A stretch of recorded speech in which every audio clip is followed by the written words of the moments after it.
মমতা ব্যানার্জির বাড়িতে সিআইডি কেন গেছেন আমার তো অত সোচ নেই, কেন কি বলতে পারবো। যদি সিআইডি গিয়ে থাকেন, আমি শুনেছিলাম যে একটা ফলস সিগনেচার কেসে হয়তো গেছেন, তাদের কাছে ওয়ারেন্ট থাকলে তারা যেত। যদি না থাকে, আমরা দেখেছি মমতা ব্যানার্জি এবং তার পার্টির কাছে যখন তাদের সরকার ছিল, কপিল সিবাল, আমাদের অভিষেক মানু সিংভি থেকে আরম্ভ করে সুপ্রিম কোর্টের সব বড় বড় লয়াররা তাদের জন্য হাজিরা দিতেন। তাহলে তিনি তার ওই লয়ারদেরকে আবার নিয়ে তাদের কাছে গিয়ে হাইকোর্ট বা সুপ্রিম কোর্ট যেখানে যেতে হয় যাক, এবং এটা তো একটা লিগাল ম্যাটার, লিগালি তারা লড়াই করুক।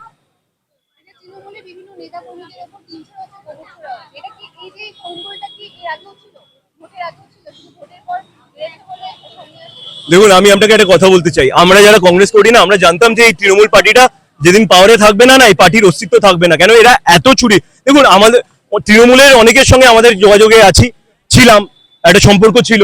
তারা আমাদেরকে বলতো যে ভাই, আমাদের পার্টিতে এত চুরি হচ্ছে না, যেদিন আমরা পাওয়ারে থাকবো না আমাদেরকে কেউ বাঁচাতে পারবে না।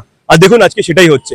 এটা আপনারাও নিজেদের সোর্স লাগালে আপনারাও পাবেন যে অফ দ্য রেকর্ড আপনি দেখুন না, ওদের অনেক মুখপাত্র যারা আজকে জার্সি বদল হয়ে গেছে বা বদল করার চেষ্টা করছে, তারাই তো সবকিছু বলে দিচ্ছে যে তাদেরকে কিভাবে তারা চুরি করেছে, বিভিন্ন সময় তারা কি করেছে। তাই আজকে সাধারণ মানুষ কিন্তু এই গিমিকগুলো বন্ধ হওয়া দরকার, সত্যিকারের কাজ হওয়া দরকার। এবং যদি এরা এদের বিরুদ্ধে আদালতে নথি পেশ করে এদেরকে আদালতে শাস্তি দেওয়া উচিত। এটাই হবে আসল ন্যায়, জাস্টিস।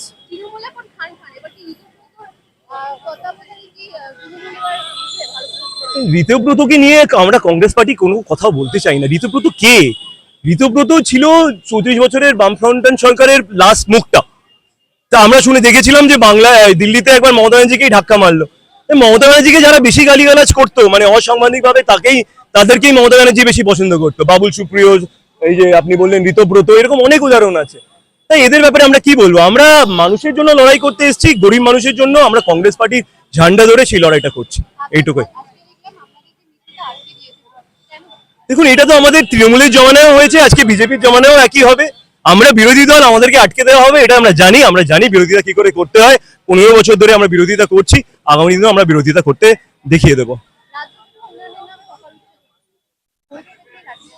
একদম, এই গরিব মানুষের থেকে তো তৃণমূলের যারা আজকে সরকারে ছিল তারা অনেক টাকা নিয়েছে। তাহলে এদেরকে ধরুন না, এদের থেকে এই গরিব মানুষগুলো টাকাটা ফেরত দিয়ে দিন। আপনি লেজিসলেশন আনুন, বিল আনুন, বলে দিন হকার ইললিগাল এই জায়গাগুলোর বাইরে, তাহলে এরা সরে যাবে। কিন্তু ওভারনাইট এদেরকে সরিয়ে দেওয়াটা ঠিক নয়।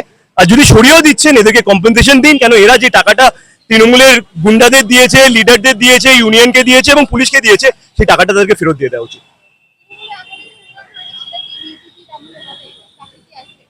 দেখুন, আমাদের কাজ হলো যখনই কোনো ভুল হয় সেটার বিরোধিতা করার। আগামী দিনে কি হবে সে ভবিষ্যৎবাণী আমরা করতে জানি না, কিন্তু আমরা যদি দেখেছি 12 বছর ধরে দেশে যে সরকারটা আছে তাদের যে কার্যকলাপ, সেই কার্যকলাপ যদি এইভাবে চলে, কংগ্রেস দেখবেন বাংলায় কংগ্রেস বিরোধী হিসাবে তাদের মানুষের কথাটা তুলে ধরবে, এটা আমাদের গ্যারেন্টি। রোহন মিত্র, জাতীয় কংগ্রেসের আমি জেনারেল সেক্রেটারি।